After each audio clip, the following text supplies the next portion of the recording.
नमस्कार दोस्तों पिछले वीडियो में हम लोग पढ़ चुके हैं अ पिंच ऑफ स्नॉफ का मोस्ट इम्पॉर्टेंट समरी और most powerful objective question answer.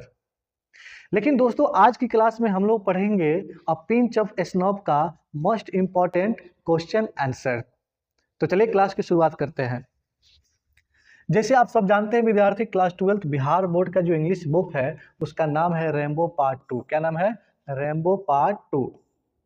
और इसी बुक का ये थर्ड चैप्टर है जिसका नाम है अ पिंच ऑफ स्नॉफ, जिसका अर्थ होता है एक चुटकी तंबाकू, या आम भाषा में हम बोल सकते हैं एक चुटकी खैनी। और आज हम लोग विद्यार्थी chapter number third a pinch of snuff का मोस्ट क्वेश्चन आंसर देखने वाले हैं। क्या देखने वाले हैं? Most important question answer. तो चलिए दोस्तों देखते हैं चैप्टर का पहला क्वेश्चन। क्वेश्चन नंबर 1 क्या पूछ रहा है कि where did Nanu Kaka go to meet the minister and with home. यानी नानू काका जो है मंत्री से मिलने कहाँ गए और किसके साथ गए थे। सबको याद होगा विद्यार्थी, इस क्वेश्चन का आंसर हमने समरी में ही बताया है कि नानू काका मंत्री से मिलने के लिए नॉर्थ ब्लॉक गए थे। और किसके साथ गए थे? लेखक के साथ। किसके साथ गए थे? लेखक के साथ। तो इसका आंसर आप कुछ इस प्रकार से दे सकते हैं कि Nanu Kaka went to the North Block to meet the minister along with the writer. यानी नानू काका लेखक के साथ मंत्री से मिलने नॉर्थ ब्लॉक गए थे। कहाँ गए थे? North block. चलिए अगला क्वेश्चन देखिए, क्वेश्चन नंबर 2 क्या पूछ रहा है कि what is the relation between Sohanlal Ratiram and Ratiram. यानी पूछ रहा है विद्यार्थी कि सोहनलाल रतिराम और रतिराम के बीच क्या संबंध है। बताइए क्या संबंध है। तो देखिए हम इसका आंसर दे सकते हैं कि Ratiram is the son of Lala Sohanlal Ratiram. यानी रतिराम जो है ना, ये लाला सोहनलाल रतिराम का पुत्र है। कौन है पुत्र? हो रतिराम जो है ये लाला सोहनलाल रतिराम के क्या थे? पुत्र थे, यानी सन। कोई दिक्कत?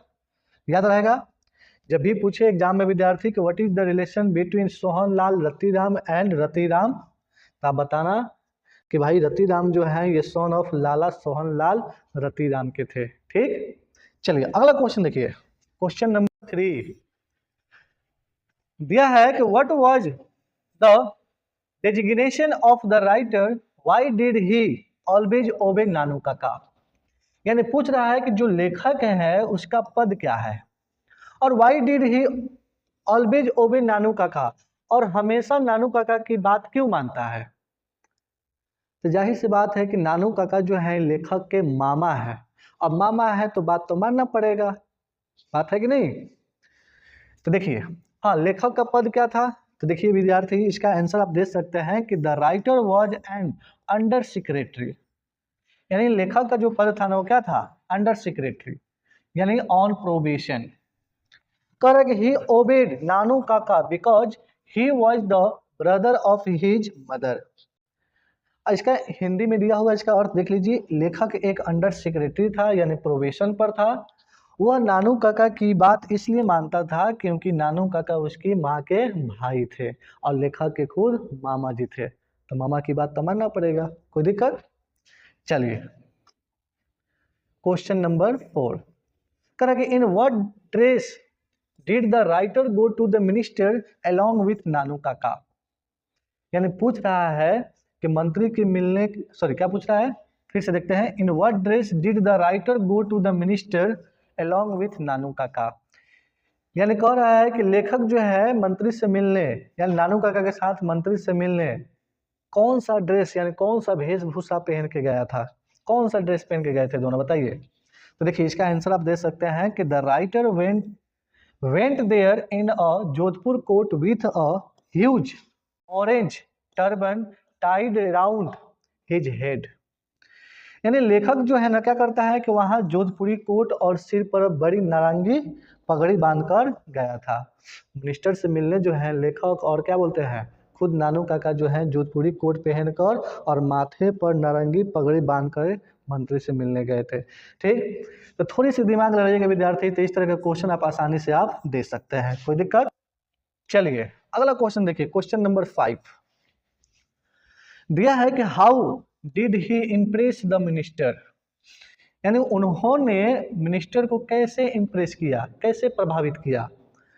तो ये बताते हैं विद्यार्थी अपने आप को क्या, कि निनौर राज्य के वंशानुगत ज्योतिषी यानी पंडित, और इस तरह से झूठ बोल बोल कर अपने आप को क्या बताते हैं, निनौर राज्य के महान ज्योतिषी बताते हैं और अपना काम निकालते हैं। तो याद रखिएगा विद्यार्थी, जब इस तरह के जब प्रश्न पूछेगा तो इसका आंसर आप इस तरह से दे सकते हैं कि he scribbled hereditary astrologer to maharaja of Ninnaur in the visitor's book, and as a result of that the minister called upon him at his Delhi address on the very next day। यानी उसने visitor book में महाराजा of निन्नौर के वंशानुगत ज्योतिषी लिख दिया, जिसके परिणाम स्वरूप मंत्री के अगले ही दिन उसे दिल्ली के पते पर मिलने बुलाया। तो इस तरह के जो क्वेश्चन है विद्यार्थी, आप इस तरह से आंसर इसका दे सकते हैं। ठीक, चलिए अगला क्वेश्चन देखिए, क्वेश्चन नंबर 6 कह रहा है कि what important information did Nanu काका कलेक्ट एट रतिराम्स प्लेस। यानी कह रहा है कि विद्यार्थी कि रतिराम के घर पर नानू काका को कौन से महत्वपूर्ण इंफॉर्मेशन मिली, बताइए। नानू काका जो है मंत्री बोल रहे हैं, रतिराम के घर पर कौन से महत्वपूर्ण इंफॉर्मेशन मिली थी। तो देखिए इसका आंसर दे सकते हैं आप इस प्रकार से कि Nanu Kaka came to know that the welfare is not ready to get his daughter married to Sohan Lal son. Ratiram and going to get his daughter married to the prince of maharaja of Ninnaur. यानी इसका मतलब हुआ कि नानू काका को पता चला कि वे वेलफेयर मंत्री अपनी बेटी की शादी सोहन लाल के बेटे रतिराम से नहीं करना चाहते, बल्कि महाराजा निन्नौर के राजकुमार से करवाना चाहते थे। तो ये इंफॉर्मेशन मिला था रतिराम के घर से, किसको, नानू काका को। तो इस तरह के जो क्वेश्चन है विद्यार्थी, आप इस प्रकार से इसका आंसर दे सकते हैं। ठीक, अगला क्वेश्चन चलिए, क्वेश्चन नंबर 7 कह रहा है कि who was the second important person Nanu Kaka had plan to meet.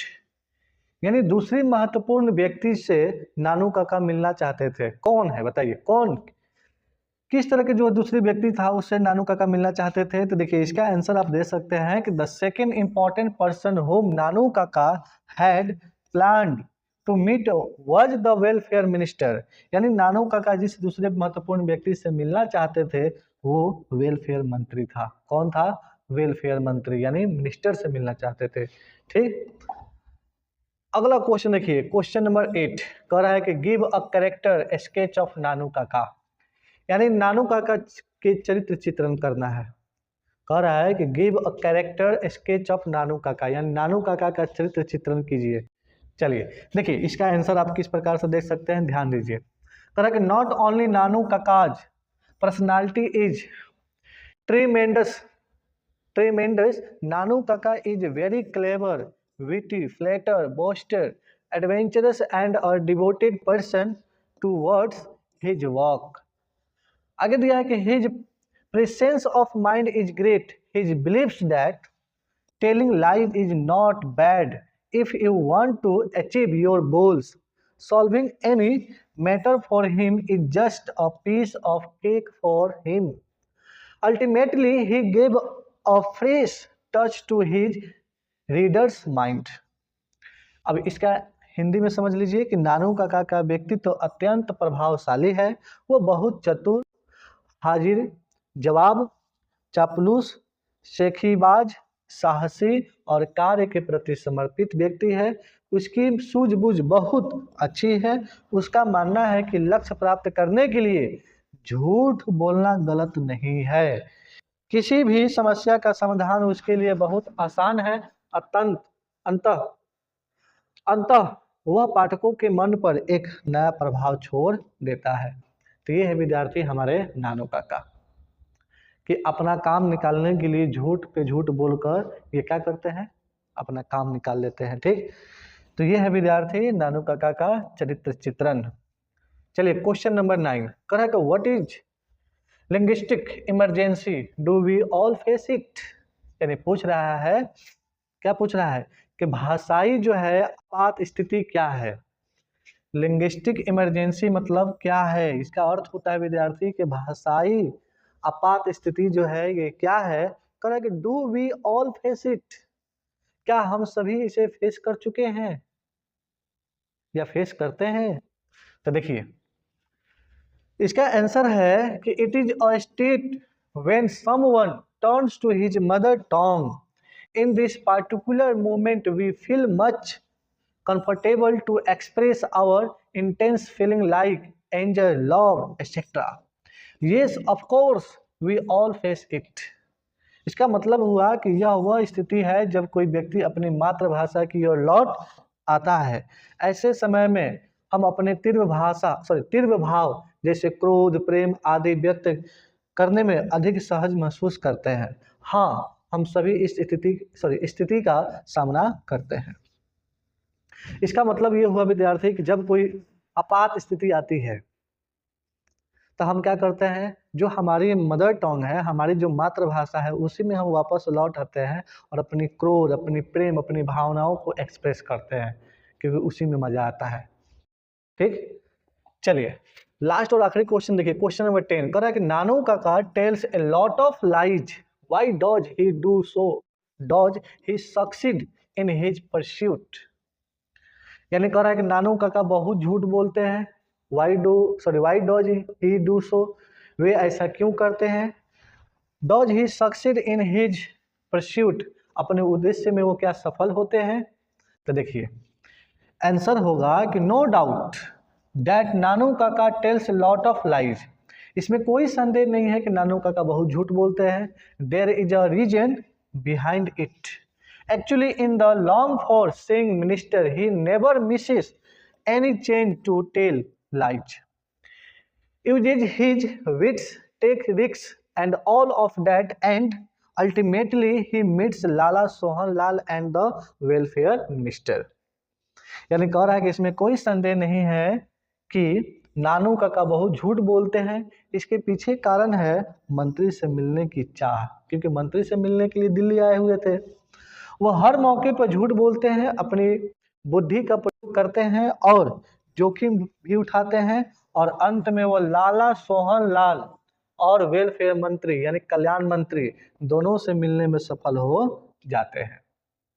तो इसी कारण से ये बहुत सारे झूठ बोलते हैं, क्योंकि उनको मंत्री से मिलना होता है। ठीक, तो देखिए विद्यार्थी ये 10 क्वेश्चन है, ये 10 क्वेश्चन जो है मोस्ट इम्पोर्टेंट है आपके एग्जाम के लिए। तो बस अगर वीडियो अच्छा लगा होगा तो लाइक करना, अपने दोस्तों में शेयर करना, और ज़्यादा संभव हो तो विद्यार्थी सारे क्वेश्चन आंसर अपने अपने को नोटबुक में से नोट कर लेना है और धीरे धीरे करके इसे याद कर लेना है। ठीक, क्योंकि पेपर देना है ना, तो पेपर देना है तो ये तो क्वेश्चन आपको पता होना चाहिए, क्वेश्चन की तैयारी होनी चाहिए ना। बात समझ में आ गया। तो इसका मतलब आज के लिए इतना ही, फिर मिलेंगे नए वीडियो के साथ। तब तक के लिए प्यार भरा आप सभी को नमस्कार।